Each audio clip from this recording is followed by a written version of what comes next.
এখানে কিছু ড্রাগন গাছের চারা তোমরা দেখতে পাচ্ছ। এগুলো কিছুদিন আগেই লাগিয়েছিলাম, নতুন ডাল ছেড়েছে, কিন্তু এই ডালগুলোতেও ফাঙ্গাস লেগে গেছে। এগুলো হয়েছে অতিরিক্ত বৃষ্টির জন্য। রৌদ্র কিন্তু একদমই কম নেই, সকাল থেকে সন্ধ্যা পর্যন্ত রৌদ্র পায়, তারপরও ফাঙ্গাস লেগেছে, কারণ একদমই কচি ডাল। আর সারাদিন যদি এত বৃষ্টি হয়, ফাঙ্গাস না লেগে আর যাবে কোথায়। এবার দেখো, ছোট্ট একটা ড্রাগন ফল গাছ 8 ইঞ্চি একটা মাটির টবে বসিয়েছিলাম, এটা দেখার জন্য এই গাছ থেকে কতদিন পর ফল পাওয়া যায় বা এইটুকু মাটির মধ্যে গাছের গ্রোথ কেমন হয়। এর মধ্যেই গাছে নতুন ফুলের কুঁড়ি এসেছে, জানি না ওটা থেকে ফল পাবো কিনা।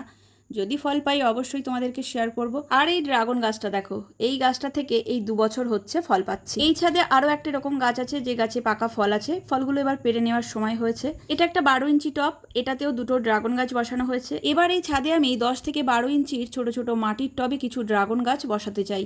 অল্প মাটিতেও শুনেছি ড্রাগন গাছ নাকি খুব ভালো হয়। কিছু মাটির টব আনা হয়েছে 10 থেকে 12 ইঞ্চির, ওইগুলোতে ড্রাগন গাছ খুব তাড়াতাড়ি এই ছাদে লাগিয়ে দেব।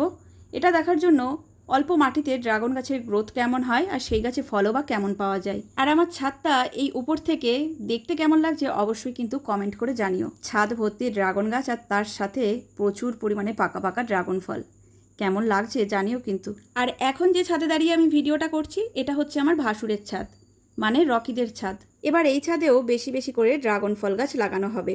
আর আমার ছাদেও এবার কিছু হলুদ ড্রাগন ফল গাছ লাগাবো। যদিও হলুদ ড্রাগন ফল লালটার মতো খেতে অতটা টেস্টি হয় না, তবে দেখতে কিন্তু দারুণ লাগে।